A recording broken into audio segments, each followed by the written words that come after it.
En Intereconomía, La Espuela.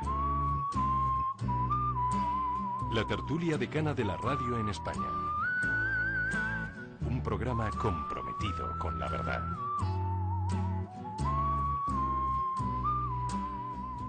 Bienvenidos a La Espuela, muy buenas noches, Alfonso Rojo. Muy buenas noches. Y enseguida les voy a presentar a uno de los dos invitados que tenemos esta noche de Espuela de fin de semana, donde, fíjense ustedes, hemos decidido, y bien contentos estamos, que no vamos a hablar de ese máximo respeto que tiene o que ha mostrado hoy el portavoz del Gobierno ante la sentencia que condena a 10 años de cárcel a Arnaldo Otegi y compañía, ni tampoco de esa frustración que comprende el lehendakari vasco que puede generar esa sentencia de la Audiencia Nacional en algunos sectores del País Vasco. Frustración, supongo, que la de las víctimas cuando les dejan libres. Pero vamos, de eso, fíjense ustedes, esta noche no vamos a hablar, lo anunciábamos ayer. Tenemos, y ahora sí que paso a anunciarles una de las dos personas que van a compartir con nosotros esta hora ya de este sábado 17 de septiembre de 2011, porque hemos entrado ya en la madrugada. Y les digo, se lo decía anoche, hemos invitado a don Rafael García de Sola, una eminencia en el mundo de la medicina y concretamente en la neurocirugía. Es catedrático de esa especialidad en la Universidad Autónoma de Madrid. Es además jefe del servicio de neurocirugía del Hospital de la Princesa. Y en fin, yo no me voy a extender con las unidades en las que trabaja. También dirige la unidad de neurocirugía en la Clínica del Rosario y supongo que les va a resultar evidentemente interesante porque hay una enfermedad que evidentemente no es nueva, pero que conocemos porque cada vez hay más casos que saltan a los medios de comunicación, que es esos ictus cerebrales, que son esas enfermedades cerebrales, e incluso la noticia que avanzábamos esta semana de la posibilidad de que esa píldora del día después, que se dispensa sin receta médica, pueda tener consecuencias cerebrales como la que hemos conocido con el caso de la chica de 23 años en el Hospital de la Paz. Así que sin más, le damos la bienvenida y las gracias, por supuesto, por estar con nosotros a don Rafael García de Sola. Muy buenas noches. Buenas noches, Isabel. Pues bienvenido y en cuestión de un segundito iniciamos nuestra charla. El viento no tiene fronteras, nuestra energía tampoco. Por eso estamos presentes en 40 países con 30 millones de clientes, porque solo la primera compañía energética española es capaz de llegar tan lejos para estar tan cerca. Iberdrola, líder mundial en energía eólica, empresa patrocinadora de Alicante, puerto de salida de la Vuelta al Mundo a vela. La Espuela, la tertulia decana de la radio en España.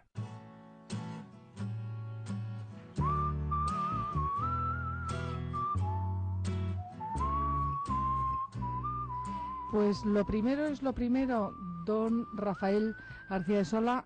¿Qué le ha parecido a usted esta noticia que hemos conocido esta semana? Yo se la citaba antes, de la chica de 23 años que el Hospital de la Paz asegura que había tomado esa píldora del día después, 12 horas antes. No sé si usted cree que a estas alturas se puede certificar una causa-efecto o si sencillamente generalizar la entrega de esta píldora a niñas, incluso a menores, como se permite ahora con la ley, le parece que es un disparate o no, sinceramente. Yo no sé cuál es su opinión. Bueno, lo primero es pues que es una noticia triste, puesto que incide eso en una persona joven y con un problema pues dramático y por las noticias pues tampoco puede uno tener más idea acerca del futuro, del pronóstico. Lo segundo es, bueno, pues que si realmente yo como neurocirujano pueden opinar mucho más en este campo los neurólogos que están mucho más cerca, pero si realmente hay una relación causa-efecto en esa persona concreto, pues probablemente la medicina, por no poner, debería de seguir ahondando en este problema, de manera que certificara científicamente si está por encima de, digamos, de los niveles de contraindicación o de producir un problema a determinadas personas, y por consiguiente entonces debería de entrar, como hay muchísimas medicaciones, en que tiene que haber un control médico, o dicho de otra manera, el Sistema Nacional de Salud tendría la obligación absoluta de cuidar de la salud de los ciudadanos y por consiguiente el restringir o controlar la administración de este o como hace con otros tipos de medicación. Pero vamos a ver, la idea que yo tenía por lo menos es que un medicamento no se pone en el mercado hasta que no pasa una serie de pruebas que garantizan que no tiene efectos secundarios, que no tiene, que hay todo un proceso habitualmente bastante largo antes de que las autoridades competentes, no sé en este momento cuáles son, supongo que será el Ministerio o habrá un departamento específico para el asunto. En Estados Unidos, como en todos los países, en España supongo que será igual, que certifica que ese producto no tiene contraindicaciones, es cómo hay que suministrarlo, y sería una irresponsabilidad absoluta por parte de nuestras autoridades poner en el mercado un producto sin ese tipo de controles. Sin lugar a dudas, el problema está en cuál es el nivel que se puede exigir, con lo cual incluso la decisión puede ser una decisión política por encima de la científica. Es decir, si una medicación determinada tiene una capacidad de producir, bueno, no sé, un ictus cada 1.000.000 de habitantes, a lo mejor está por debajo de lo que puede ser o está muy cerca de, o sencillamente un razonamiento político hace que acepte ese nivel de morbilidad y de riesgo, ¿no? Eso sí es verdad. Lo que sí parece, pero la controversia es tremenda, o sea, parece, por los especialistas, yo en un campo donde no, pero sí me da la sensación de que realmente la puesta en marcha de la administración o de esta pastilla o de la disposición a nivel general de esta píldora del día después ha sido muy evidente que ha sido más por razones políticas que por razones científicas o médicas. Tiene en teoría, y cuando se probó, tiene suficiente capacidad o teóricamente morbilidad en un nivel bajo, pero la tiene, como para que estuviera controlada su administración y no dejada al libre albedrío de la persona. En un país en el que yo no me canso de repetir, y los oyentes de la escuela lo saben, a lo mejor me la cargo ya algún día con mi hijo, pero he contado en reiteradas ocasiones cómo al salir de una consulta de dermatología por unos granitos, el típico acné juvenil de adolescente, en la farmacia me pidieron no solamente la receta médica para dispensarme esa medicina para los granitos, sino también el DNI del niño, porque si no, no se la daban. Bueno, la píldora del día después te la dan sin receta a menores. Sí, eso estoy de acuerdo. Te pasa con no, muchos, yo lo te pasa con muchos productos. Mira, dices pero que tienes cualquier cosa que tenga, no recuerdo ahora qué componente, porque yo sabes que soy muy...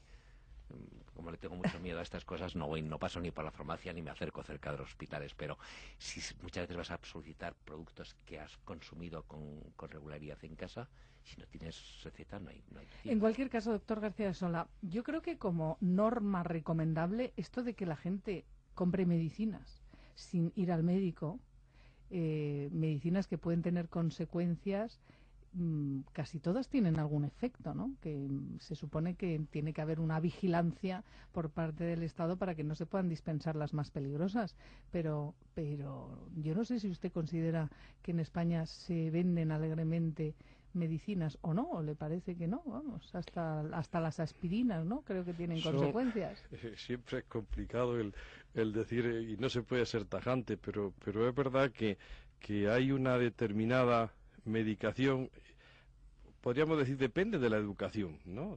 Sanitaria. No podemos, porque hay países anglosajones que es durísimo, es decir, uno puede, excepto el paracetamol, en Estados Unidos tiene uno que ir al médico y te da la receta y te puedes, y vamos por anécdota, pues a un familiar mío le dio un problema de alergia y tuvimos que ir a una consulta médica porque no había manera de encontrar un antialérgico, excepto pasando por el médico.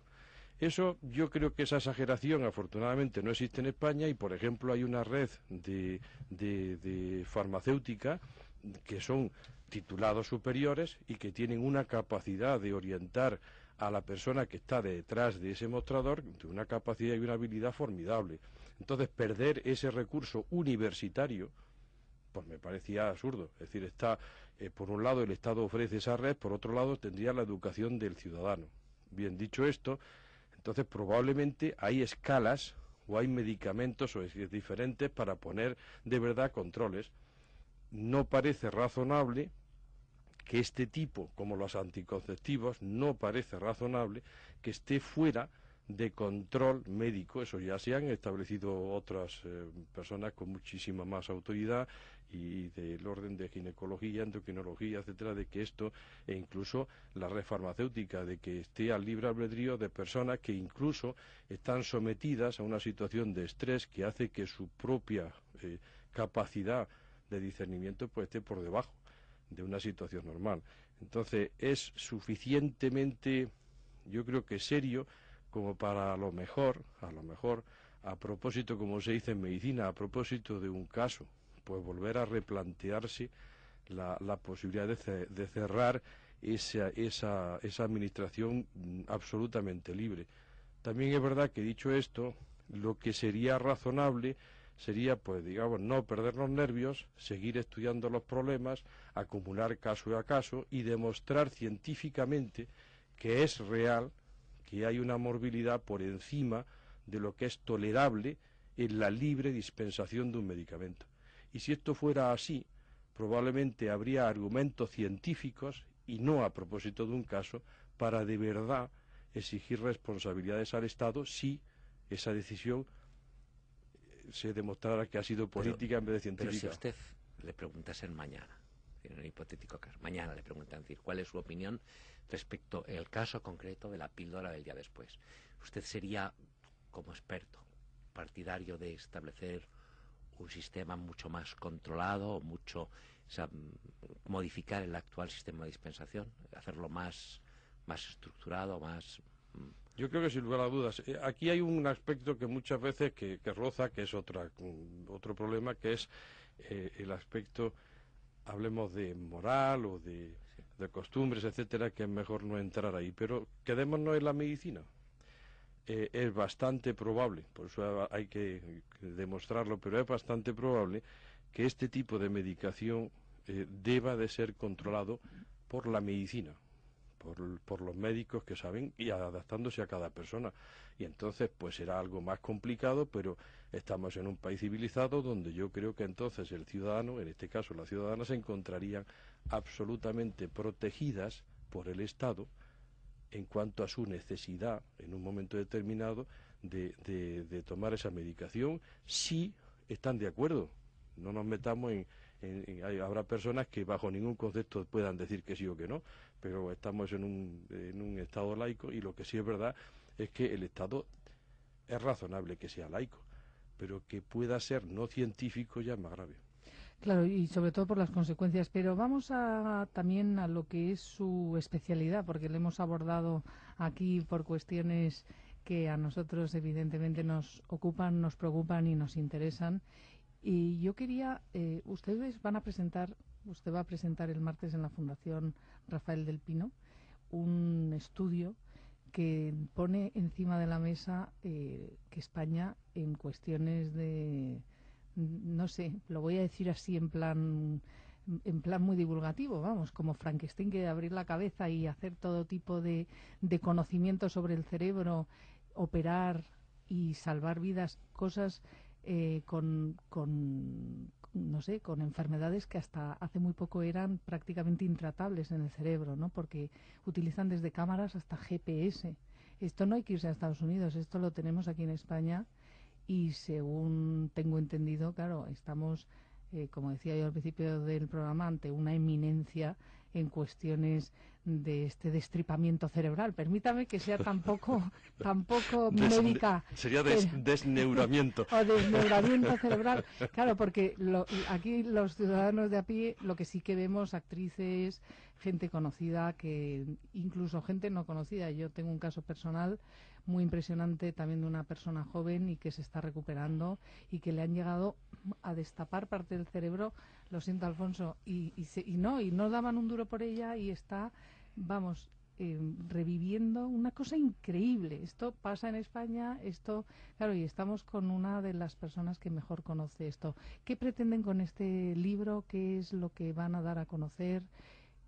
¿Qué es lo que hay? La idea, el proyecto ha sido bonito y a lo mejor me van a ver con una cierta ilusión, pero hay una parte de la neurocirugía que es rara, aunque yo creo que el ciudadano normal lo entiende muy bien, porque al final el cerebro hace que funcionemos, ¿no?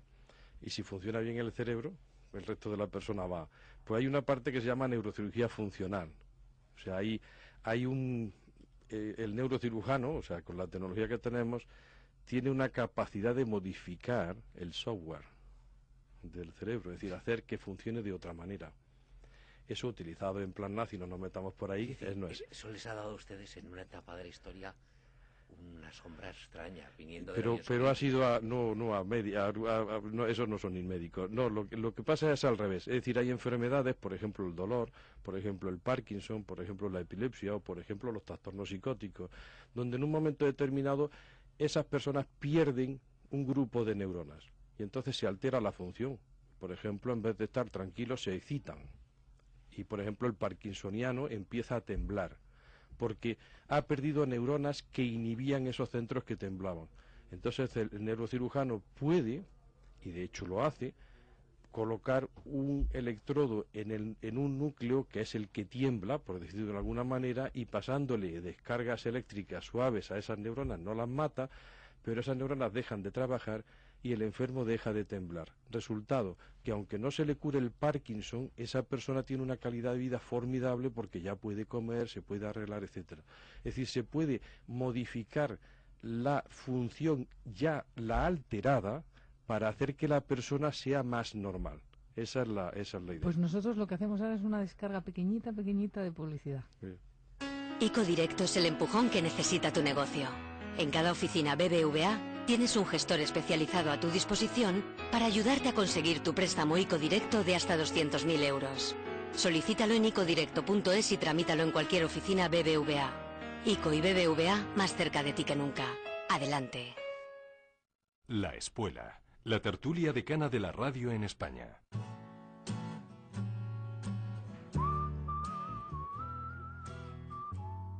A ver, doctor García de Sola, estábamos con esas descargas que pueden hacer incluso esa mejora del Parkinson, como estaba explicando, pero yo le voy a hacer una pregunta a los oyentes de la escuela genérica, porque evidentemente no nos pueden contestar todos. ¿Sabían ustedes que existen neuronavegadores? O sea, navegadores como de GPS para el cerebro. A ver, ¿esto qué es lo que es?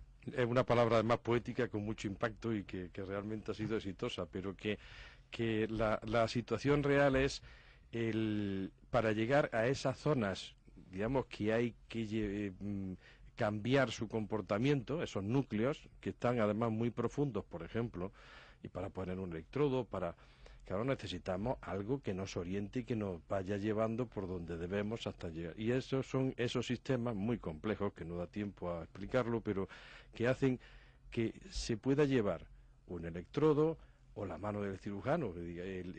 Nosotros no estamos con bisturí, estamos con otro tipo de instrumentos bipolares, etcétera. Nosotros vayamos yendo y con un error menor de 1 milímetro sepamos en 3 dimensiones dónde estamos. Entonces, entre que tenemos capacidad, que es como una especie de ciencia ficción, yo por eso me entusiasmo con la neurocirugía funcional, parece una ciencia ficción y tenemos capacidad cada vez más y de un nivel formidable de saber la función de la zona del cerebro en la que estamos trabajando. Y así segundo, evitan hacer daños. No hacemos daño. Y segundo, tenemos algo que nos va llevando por el camino para no meternos por un camino que no debemos. Entonces esto se ha desarrollado en el mundo entero, pero a nivel de España yo creo que especialmente también muy bien, incluso hay pioneros, y eso ha sido el mérito del libro, me han hecho caso mis compañeros, nos hemos reunido y hemos hecho un libro donde han participado nada menos que el 22 servicios de neurocirugía de España. Es un tratado donde cada uno ha ido poniendo un capítulo en lo que tiene más experiencia. Cuando uno ya ve el libro entero terminado, pues acaba uno y es por lo que se lo presenta en la Fundación del Pino, es decir, no lo estamos presentando en un hospital no, lo estamos presentando en un ámbito coram populo para la gente, para que la gente normal sepa, y no a través de la administración o de la política, sepa que sus médicos tienen, digamos, un buen nivel. Ha citado usted la palabra popular, haciendo medicina o divulgación popular. Usted que ha observado el cerebro muy de cerca y muchos cerebros, ¿es igual el cerebro en los hombres y las mujeres? Absolutamente igual. Después funciona diferente, No pero es tengo absolutamente palabras. igual. Siempre Y entre todos... A ver, ¿en qué pensabas que era distinto? No, pregunto. Yo estoy preguntando. ¿Y es igual al margen de la raza, el origen o la formación? Sí, es exactamente igual. Y si me apura... ¿Y los factores culturales no modifican o influyen en el cerebro? Eso es otra cuestión. Entonces, ahí empieza el problema. Es igual anatómicamente. Entonces la respuesta es sí. Diciéndolo en términos normales de hoy más, ¿es igual desde el punto de vista del software, del funcionamiento? No. Y otra pregunta, ahora, ¿y ha cambiado a lo largo de la historia? ¿En qué sí o en qué no? Espera, ¿en qué sí o ¿En en qué qué no? sí o en qué no? Porque realmente la función de las personas, es verdad, se ve modificada por la cultura, por la familia, por el sexo, por la geografía, etcétera, aunque la anatomía sea igual. Segundo, lo que ya era, me adelanto también a la respuesta, a lo largo, es decir, el cerebro es un órgano absolutamente formidable y realmente hay gente que dice que realmente no existe nada superior en todo el universo. Porque en la evolución del universo ha llegado a generar el cerebro, por lo menos en el contexto. Entonces, ¿eso qué significa? Y el propio cerebro, por su evolución natural, progresa. Si nosotros hemos salido del neandertal, de la Edad Media, ¿a qué velocidad? Porque yo le hago la pregunta y a una velocidad que ahí es donde nosotros ahora vamos a más velocidad que se iba en la Edad Media. Ya, pero vamos a ver, yo le hago la pregunta, pero yo he dedicado 30 años de mi vida para justificarme, porque no voy a quedar fatal frente a ese 53% de la población española femenina que nos oye. Yo he dedicado 30 años de mi vida a hacer sobre todo guerras y conflictos bélicos. Y una de las conclusiones que sacas después de dar muchos tumbos por el mundo es que los seres humanos en general son muy parecidos. Entre un bantú del centro de África y un germano de la ribera del Rin no hay grandes diferencias. Si uno mira lo que hicieron en Ruanda en el 84 o lo que hicieron en Alemania en el 39, el comportamiento al final puede ser igual de bestial. O cuando uno asiste a un divorcio, a una separación, y ve cómo se divorcia el registrador o el labriego, al final ves que el comportamiento no deja mucho, por lo menos lo que es el comportamiento humano. Pero yo le preguntaba sobre el cerebro si entre las razas es igual, si entre los sexos es igual, si el nivel de inteligencia, que era mi pregunta, es decir, el nivel de inteligencia se puede aumentar. No sé también cómo es la inteligencia, si tiene que ver con la morfología, si ustedes pueden incidir sobre eso, si ustedes se ven en la capacidad, aunque sea un futuro a mediano plazo, de potenciar, dicen, si somos capaces de acabar con el Parkinson, a lo mejor conseguimos o tenemos la capacidad de hacer que sea mucho mejor para las matemáticas de lo que es en este momento, o para el cálculo, o ampliar la memoria RAM. Podría ser, pero a lo mejor que con eso generaríamos muchas desigualdades. Yo creo que son dos problemas diferentes. Uno es toda persona, y eso ya estamos en un mundo felizmente globalizado donde se reconoce, todos somos iguales, punto. Y eso significa que todos tenemos una estructura, etcétera. Lo que sí es verdad es que después lo que es está bien, o es un juego que es una contradicción, pero sí unos más iguales que otros, es decir, somos todos iguales en determinadas cosas como personas, derechos, pero es verdad que hay gente más inteligente, menos, o unos que tienen unos defectos físicos, es decir, ya empieza la desigualdad. ¿Hasta dónde se puede llegar en el cerebro a ver el nivel, verlo en el cerebro? Sí es verdad que hay muchas cosas que todavía, a pesar de tener resonancia magnética, magnetoencefalografía, psicólogos que exploran, etcétera, todavía es una región absolutamente ignorada. Yo diría que como el universo. Entonces no tenemos todavía capacidad de comprensión de cómo trabaja el cerebro. Y lo que sí es verdad es que sí empezamos a saber cómo ese trabajo puede ser influenciado por, cómo ese nivel de software inteligente pues lo tiene un muchacho y no lo tiene el de al lado, cómo eso puede dilapidarse o todo lo contrario. Es decir, todas esas, pero ¿dónde se asienta eso dentro del cerebro? Es lo que todavía nos queda por. Y eso es lo que hay que de todas maneras tener cuidado y para seguir estudiándolo y seguir respetándolo. Pero es verdad que lo que yo iba con el argumento es que el cerebro, como tal órgano inteligente, no lo sé, pero es verdad que evoluciona. Es decir, el cerebro humano o la naturaleza humana o la humanidad progresa porque el cerebro en algún sitio o en alguna zona tiene tendencia siempre a progresar. Pero usted me va a perdonar, y perdón por haber monopolizado. Si uno mira las obras clásicas en la historia, pues se preguntaba a qué velocidad. Y ve y dice, ¿por qué las obras clásicas nos dicen algo hoy? ¿Por qué Otelo, que es un drama de celos, sigue siendo hoy absolutamente actual? O uno ve a los griegos, o Desdémona. Entonces, ¿por qué hoy día son actuales? Es porque en lo esencial da la impresión de que el ser humano no ha cambiado. Es decir, que el ser humano tecnológicamente está muy desarrollado, pero en lo que se refiere al cerebro, a su alma, por decirlo de alguna manera. Yo le voy a decir, eso es una de las cosas que se puede... Igual. No, yo creo que no. Por ejemplo, las sociedades más avanzadas, curiosamente, son como más educadas, tienen más capacidad de inhibición. Es decir, una persona educada come bien, se comporta de una tal... Es decir, se está frenando. Esa es la civilización en el fondo, inhibirse, puede ser. Y lo que ocurre es que esos otros sentimientos que están abajo e inhibidos, si de pronto nosotros los exaltamos, claro que salen. Pero a usted no se le escapa que la mayor barbarie que conocemos recientemente la perpetró el pueblo más culto de la tierra, los alemanes, el de la Bauhaus, el de Beethoven, el de las Autobahn, el de las Olimpiadas, el que había hecho... El pueblo más culto de la historia en aquel momento, el pueblo más preparado, el que tenía más premios Nobel, el que tenía mejores científicos, el que tenía mejores universidades, hace hoy exactamente 77 muy poco años, tiempo, perpetró la barbarie mayor que conocen los tiempos. Como tenemos que irnos y seguiríamos hablando desde esos pueblos hasta los de hoy, yo tengo una pregunta que seguro que le interesa también a nuestra audiencia antes de despedir al doctor García de Sola.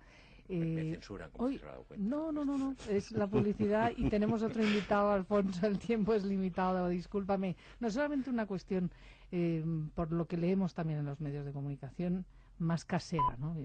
Vuelvo ya a traer aquí. ¿Hay más ictus ahora? Al ver noticias de famosos deportistas, artistas, ¿esto está pasando más? ¿Una enfermedad por el estrés que vivimos o no tiene nada que ver, siempre lo ha habido y antes se confundía?